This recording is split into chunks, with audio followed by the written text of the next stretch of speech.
Hey Mel, what's up guys? Right. How you been doing? I've been doing, truck is still trucking, and I don't know, I think I wanted to give you guys an update. I think it's a pretty positive one. May get a little emotional as usual, typical Nora, but I don't know, I'm nervous but excited to put this out there, so I don't know, let's get it started. Okay, Nora, the floor is all yours. I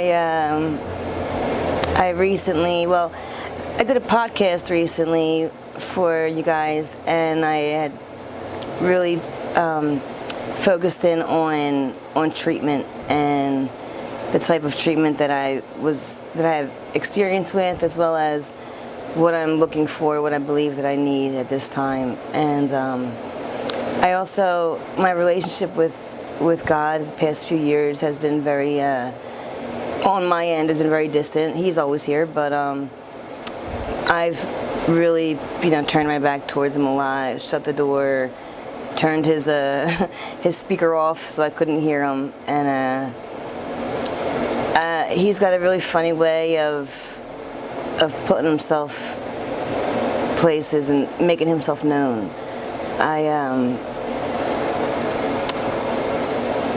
I've been against treatment for a very long time, as usual. I'm a frequent AMAer. I run. I always run. A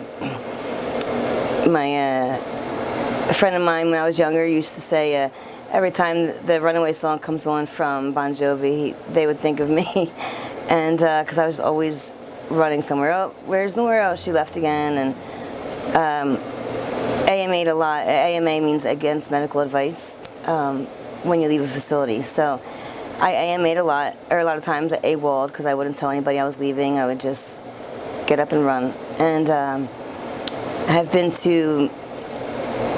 admitted to many different treatment centers in my years of addiction, and have completed maybe 3 or 4, I think. But it's neither here nor there. I AMA'd a lot. I left a lot. I didn't complete a lot more than I did, and that was always due to depression and loneliness. As soon as I get there, I guess I went for the wrong reasons in the first place. Went to help my situation with my family at the time, or just to make it look good, to make people think that I was ready to get better, and most of the time knew in my heart that I didn't want to. I didn't want to get better. I didn't think I needed what people thought was considered better. It was more of like, let me go recharge so I can do a little more manipulating, a little more my way. I love when things go my way. I love to play boss. I love to be the director, and that's even when I was surrendering. Secretly, I was directing, and I don't know. Recently, I've had to look at why I was so against treatment, and ask myself why. Like, why wasn't I able to just say, all right, go, even if, they say fake it till you make it, and why couldn't I even just fake it? And sorry. I don't know, it's so hard to picture a life that I know what kind of life, I know what I want in life, and it seems so impossible. I feel like I wasted a lot of time, and just the life that I wanted, or that I want, just seems like it's not at the other end of the doors, or the completing treatment center. I didn't feel that would lead me to where I want to be. So I was very against it. and my family's been begging me for a couple years again, and I attempted last summer, and I guess like also a year before that, to go to treatment, and AMA'd again, of course. Ran right back to Kensington. Even AMA'd and ran from, where was I at last? Somewhere very far from Philly. I think it's Lebanon, PA. I'm not going to say names, but it was pretty far. It was like a 3-hour drive. And I AMA'd from there and got home, got back to Kensington. And so I had told myself, and on the podcast I said, what I believe that I need in order to better my life is somewhere, far, where I can't run and get back here as soon as I feel like it. Because most of the time I'm planning my run before I even get there.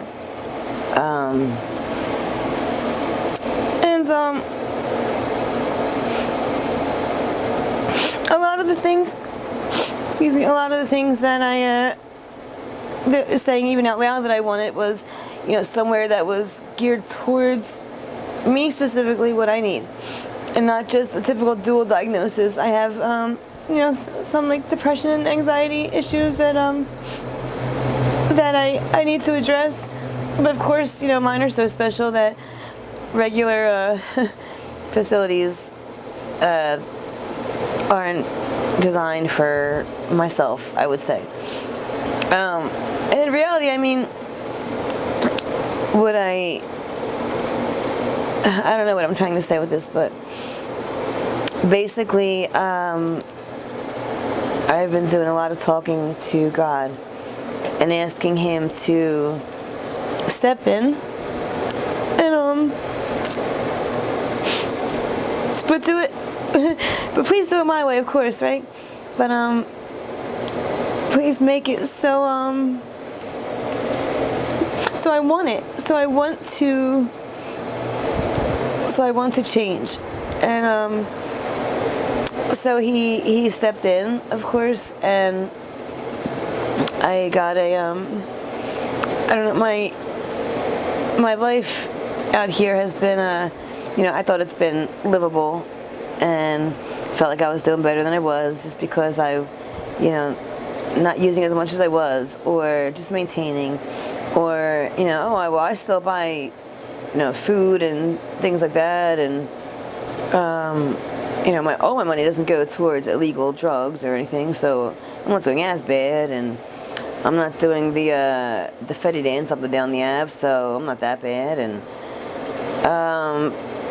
but I'm so sad and so depressed, and this is not what I want to do.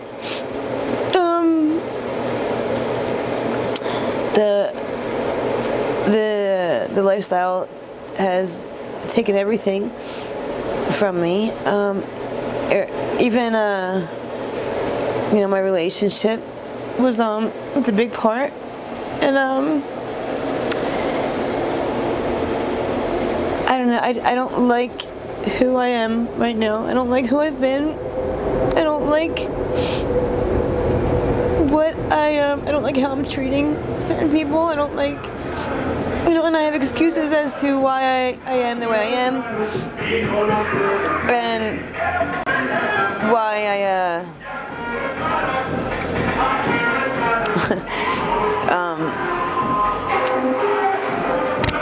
sorry, I got a little distracted with It's a party out there. yeah. Big With the reggae out there, reggaeton, I mean. Can you still hear me, or should I wait until? Yeah, we should wait till. Okay.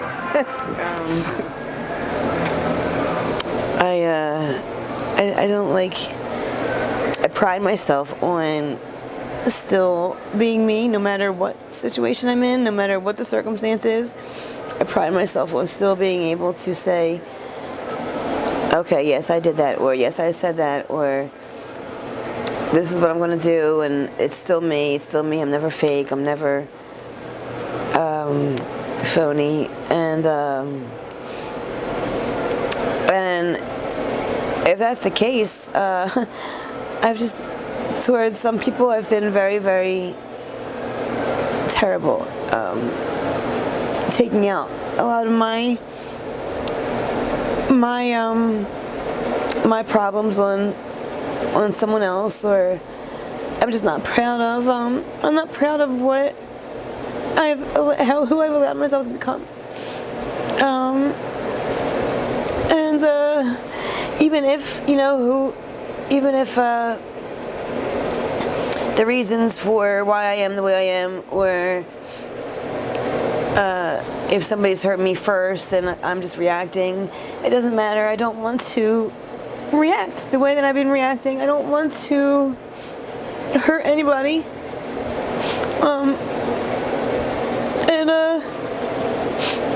I miss my son so much.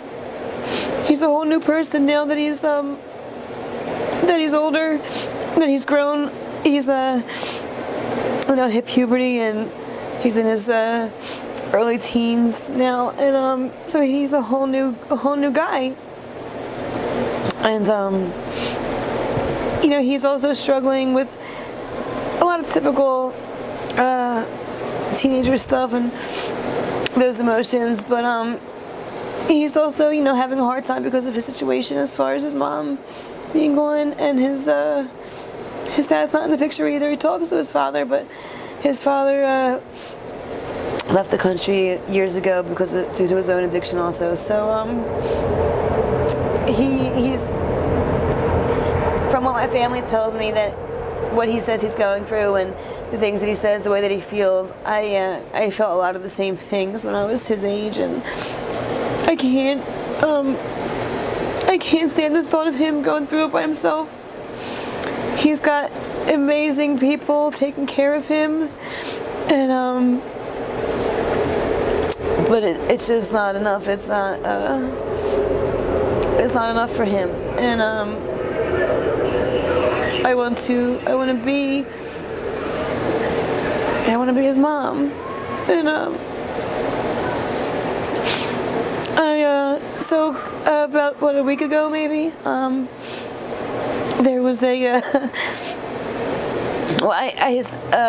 basically I was looking for a treatment center that was comfortable, that I was going to be comfortable in, and I'll go through the same emotions as far as being in a new place and being scared and being lonely and facing the depression, but I didn't want to feel like I was at the typical state-run facility. So anyway, long story, tried to make it a little bit shorter. About a week ago, Mel had posted a post on Facebook, and he offered, someone had reached out to him and told him that they had the ability to, or they had the ways and means to scholarship somebody to a very, very nice rehab facility, and they were willing to put up a lot of money towards somebody to get better, and he asked if I wanted it. It's I was scared at first. I was a little upset that he put me out there on Front Street on Facebook. He was holding me accountable to, if I wanted to say no, to say no. But I immediately felt like this was God was giving me this too. I felt like I looked it up, of course, and I did. He said I had to call somebody and speak to them, and then do a few things in order to for it to go through. And so I just make it a little bit funny. One of the things I had said was like, I'm looking for somebody to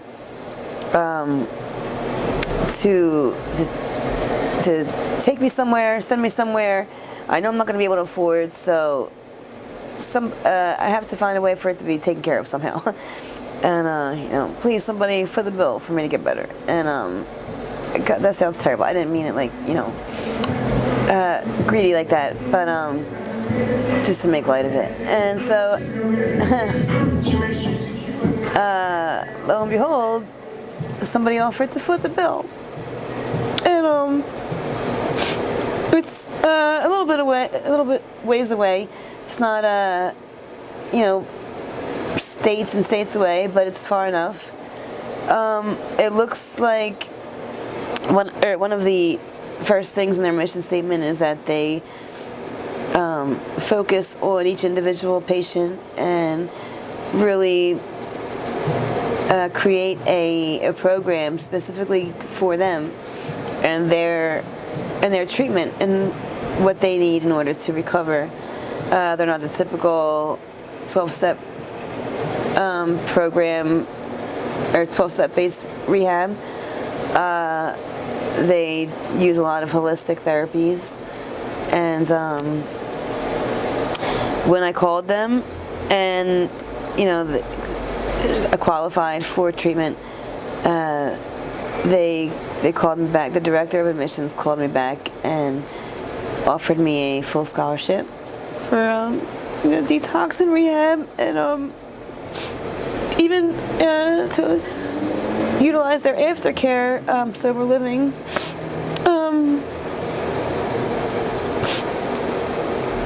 And how can I say no if somebody's willing to invest that much in my life? Why wouldn't I?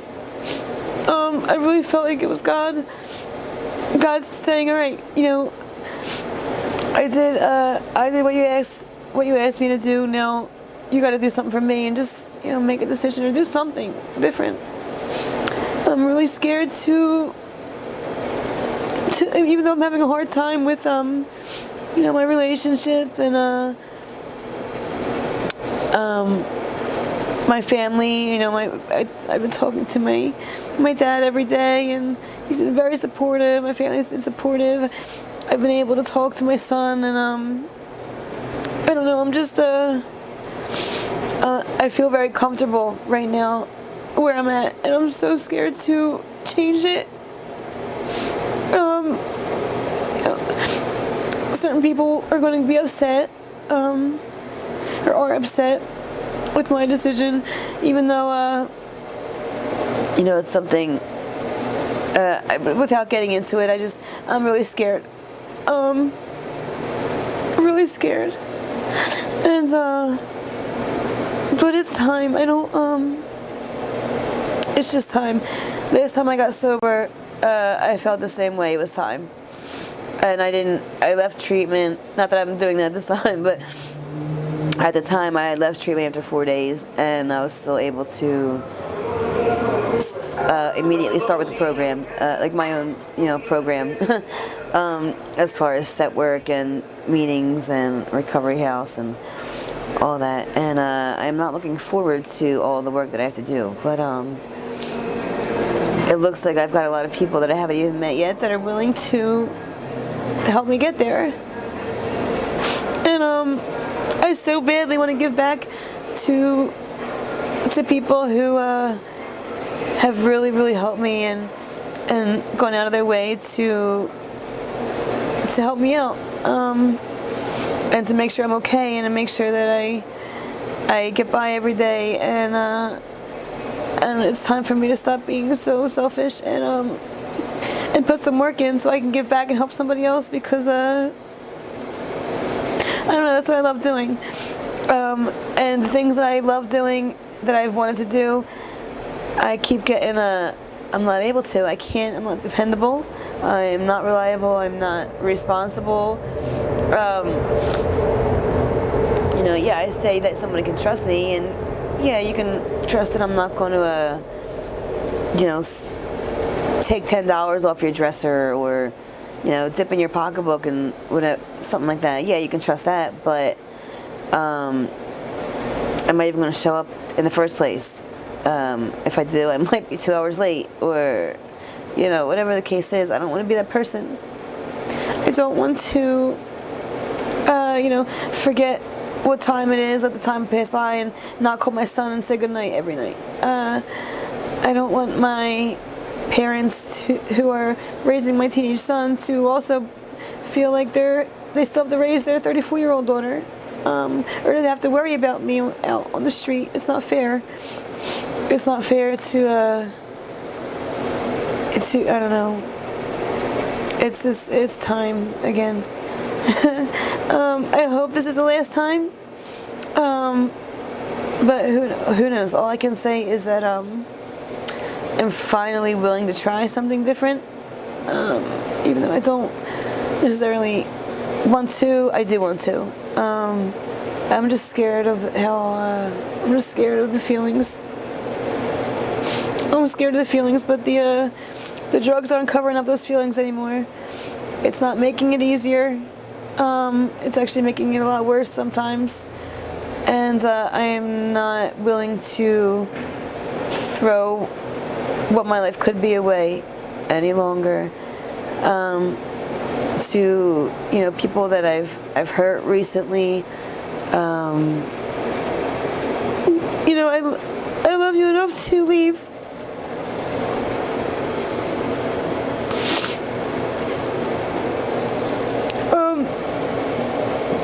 If we're ever going to get better, one of us has to start somewhere.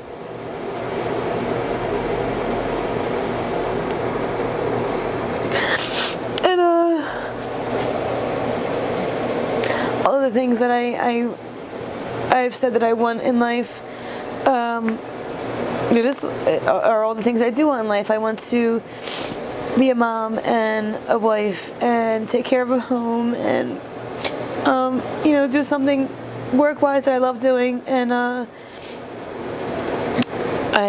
never going to be able to do those things unless I leave and do something else for a minute. And this strictly is a journey for me and God. And if I don't put God first and listen to Him, I'll never ever have anything that I love. But if I do, and I've seen it firsthand, because I've experienced it, He will provide everything. Everything. It won't be so hard to work out every day. It is so sad out here. All the just what the drugs are doing in the homelessness, what it's doing to people that are beautiful people, and there's so many stories that that'll end here right now, and they don't have to. This facility and the people that have offered this amazing scholarship, I believe that they're God sent, and I think they said that they're willing to help as many. I don't know what the numbers were, but they're willing to continue helping, not just one and done. They're willing to do whatever they can, and so I hope that I'm so grateful, but I hope that that other women and men out here have the same turnaround, and I'm so thankful to AML and to Malcolm for offering me this, because I definitely don't think I would have given in and surrendered had everything worked out the way it has. And thank you for people for meeting me where I needed to be met at. But it's time for me to start, meeting others, and putting a little bit of work in. I can't always sit back and have people come to me. I need to start moving forward. So I can't wait to be able to tell you guys that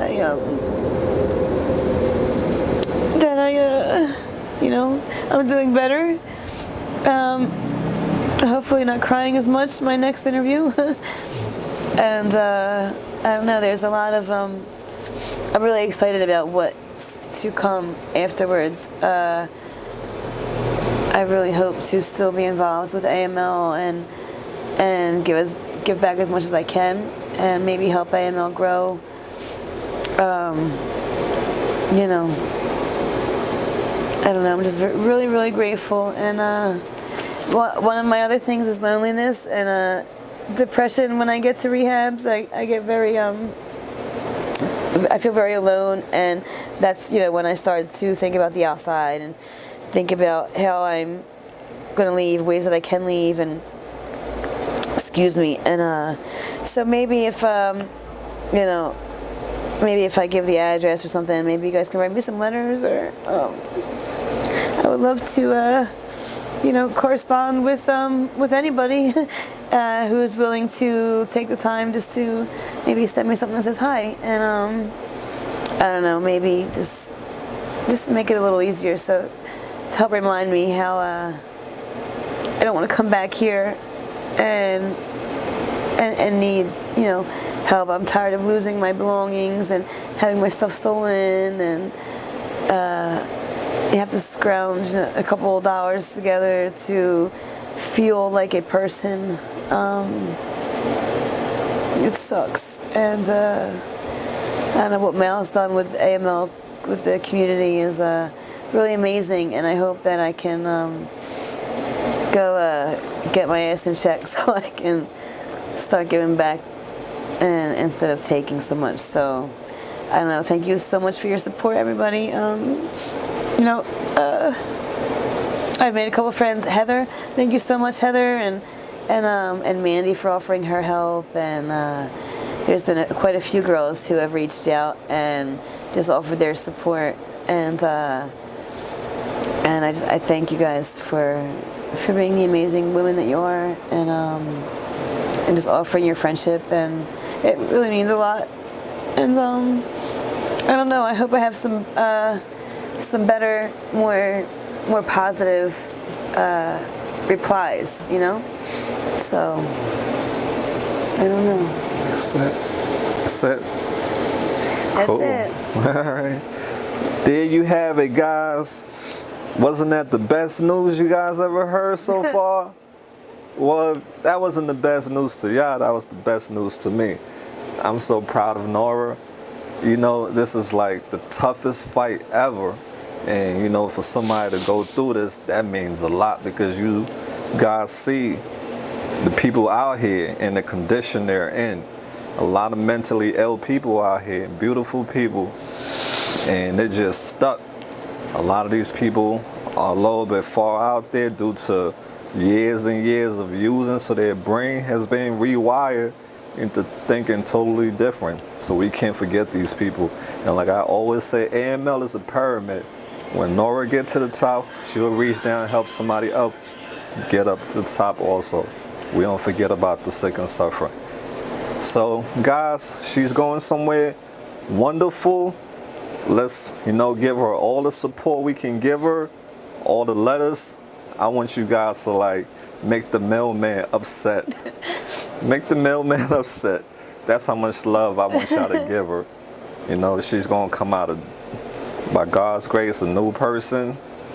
You know, and I want her to run the art department in AML. So I pray, you know, but you know, you fall down, you get back up. That's it. Nobody is perfect, but you just don't stay down. You get back up.